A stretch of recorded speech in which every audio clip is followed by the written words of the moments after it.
Recoucou mes petites abonnées. Alors, seconde vidéo pour vous présenter une création que j'ai faite assez rapidement avec la collection Artemio de... la collection de Good Vibe, pardon, de chez Artemio. Si vous voulez un descriptif plus détaillé, n'hésitez pas à aller voir mon haul Fourmi Créative. Voilà.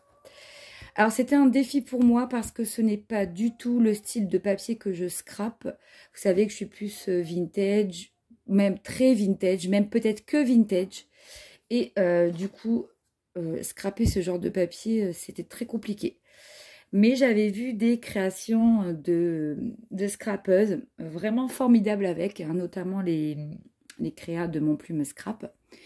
Et je me suis dit, pourquoi pas trouver un petit tuto. Donc j'ai trouvé le petit tuto qui m'a permis de faire cette créa sur Pinterest. Je ne saurais plus vous dire, en plus je crois que c'était en russe ou quelque chose comme ça. Et du coup je l'ai retraduit et on le fera ensemble. Donc pour vous donner la date du tuto, je ne vous donne pas parce que je ne sais pas du tout quand est-ce que ce sera envisageable. Par contre c'est hyper simple à réaliser.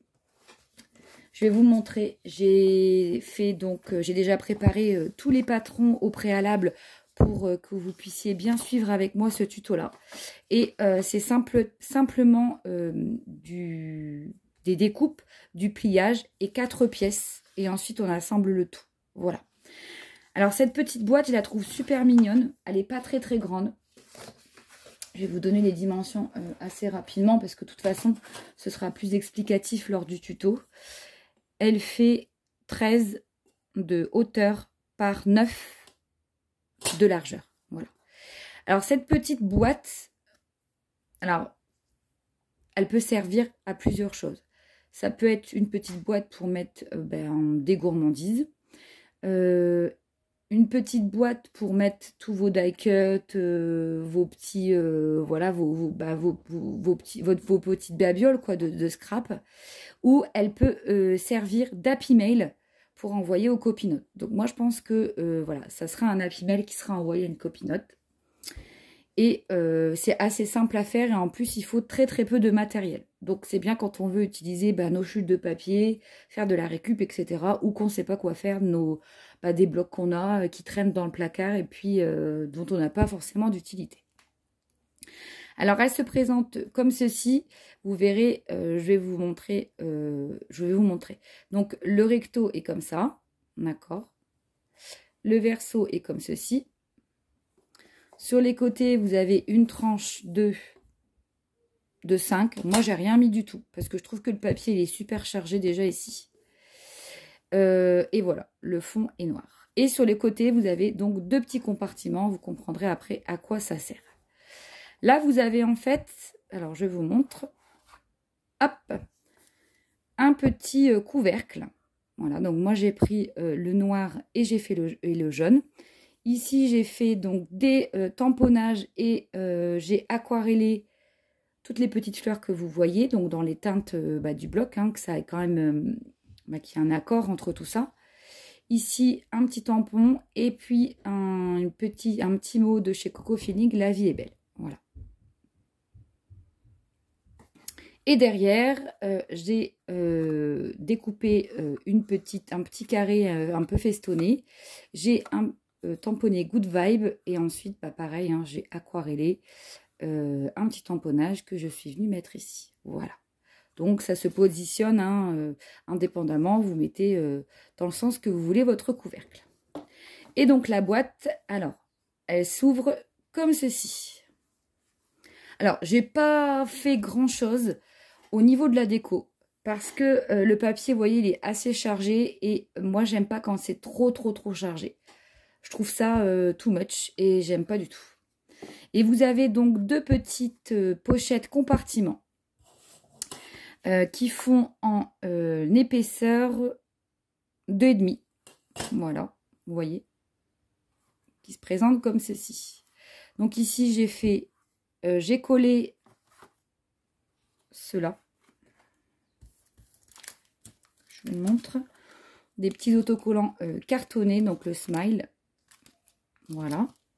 Alors ça, c'est pareil. Hein. J'utilise vraiment au compte-gouttes à bon escient. Je mets pas des autocollants cartonnés tout partout. J'aime pas. Je trouve ça vraiment... voilà. Donc, très simple. Une petite fleur, donc de détamponnage Good Vibe. Et en dessous, j'ai mis de la petite ficelle qu'on trouvait, vous savez, chez Action, les petites bobines là, qu'on avait à Noël. Il y avait des rouges, des noirs, des blanches et des vertes. Voilà. Ici, un petit élastique, un petit œillet noir, une petite attache parisienne blanche. Et quand vous ouvrez, voilà ce que ça donne. Donc là, je pense que je mettrai peut-être quelques décos, mais je n'ai pas encore fait. Et vous avez donc une pochette qui fait 2 et quelques. D'ailleurs, il y a de la colle là-dessus. Je n'ai pas vu, j'enlèverai après. Voilà, pour la partie de gauche. Donc, très simple, hein, très simple, mais très joli. Avec donc le papier motif petite fleur, qui est la même que celle-ci. Voilà. Sur la face et le dessus de la petite boîte. La même chose de l'autre côté, d'accord. En fond, ici, j'ai mis les petits coquelicots qu'on retrouve aussi avec sur le verso de la boîte. J'aime beaucoup ce mariage du noir et du jaune, un petit peu, pas un jaune citron, mais un jaune ocre, on va dire. Ça rend pas pareil sur la vidéo, mais c'est jaune ocre. Et le matage en noir, j'aime beaucoup. Je trouve que c'est simple et très très beau. Sur les côtés, donc, ici, un rappel du papier décor du milieu. Et puis ici, ben, également, tout simple, tamponnage de la collection, aquarellisation avec mes Neocolor 2.